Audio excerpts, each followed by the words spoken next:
Une fois de plus, bienvenue au programme. C'est le Morning Call. Je suis Nyashake Moutizwa. Alors, démarrons ce programme au Gabon où l'ancien chef de cabinet ou l'ancien directeur de cabinet d'Ali Bongo, Brice Alacruche Alianga, a été interpellé mardi alors que le président Ali Bongo poursuit sa campagne anticorruption surnommée Opération Mamba. Cette campagne a donné lieu à des enquêtes sur plusieurs hauts responsables du gouvernement pour corruption et détournement de fonds. Avec l'arrestation de ses proches ces derniers jours à Libreville, les taux se resserraient de plus en plus sur lui.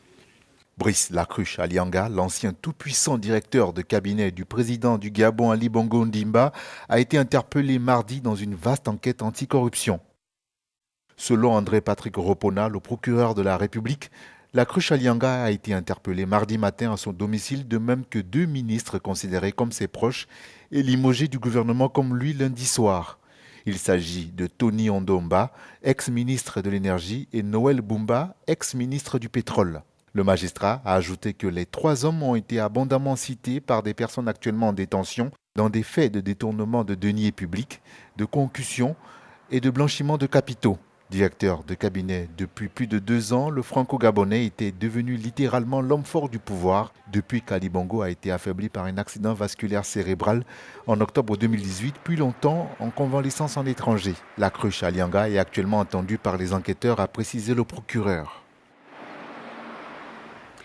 On reste au Gabon et pour en parler, notre correspondant à Libreville, Géraud Wilfried Bagomi, est avec nous. Bonjour Wilfried. Bonjour à vous. Merci d'avoir répondu à notre appel ce matin. On l'a dit, le gouvernement gabonais a été remanié lundi passé sur instruction du président Ali Bongo Ondimba. Est-ce que les Gabonais s'attendaient à ce changement?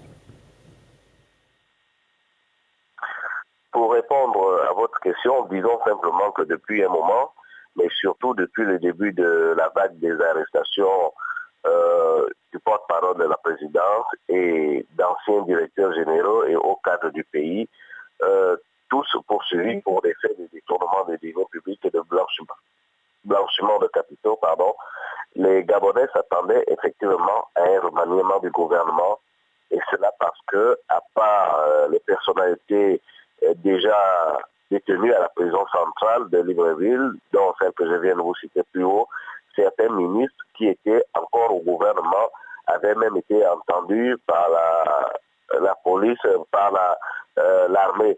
Je dis encore parce qu'il y avait eu, depuis 2 jours, le remaniement dont vous faites allusion, et certains ont été démis de leurs fonctions. Alors,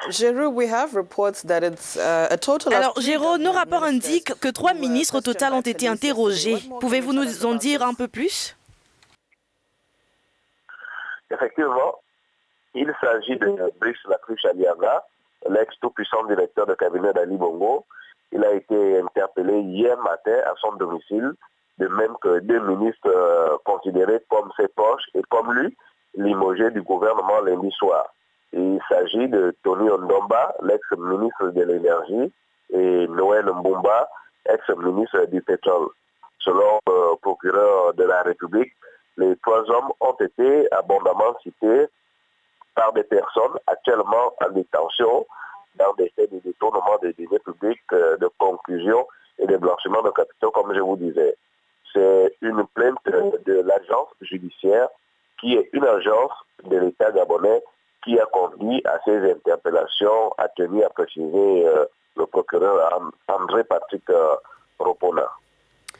Dites-nous, Géraud, que pensent effectivement les Librevilleois de ces arrestations, d'autant plus qu'il s'agit des personnes jusque-là déclarées proches du président Ali Bongo? Les réactions sont plutôt mitigées. Il y en a qui pensent que c'est un bel exemple qui est donné par le pouvoir en place. D'autres disent que la situation se présente comme un règlement de compte des gens des mêmes camps aux tendances juste différentes. Brice Lacruche Alianga, je vous rappelle, se présentait comme le leader de la GEV. La GEV ici, c'est l'association des jeunes émergents volontaires, un mouvement politique qui soutient le président Ali Bongo. Et en fait, il y a une partie plutôt proche de l'opposition et de la société civile qui elle pense clairement que c'est une diversion. Et pour soutenir cette position, certains évoquent sur les réseaux sociaux le fait qu'il y a une opération en cours, dite opération Mamba, qui elle aussi concerne des faits de détournement de données publiques et de blanchiment de capitaux, mais qui n'a vraiment pas connu son épilogue, que la justice camerounaise lance déjà une autre opération, dite opération Scorpion. En résumé, certains croient à un assainissement de l'appareil étatique, d'autres sont plutôt sceptiques et attendent de voir ce qui en sortira. Eh bien, Jérôme Wilfried Obagomé, merci à vous d'avoir répondu à nos différentes questions sur Africa News. Merci à vous.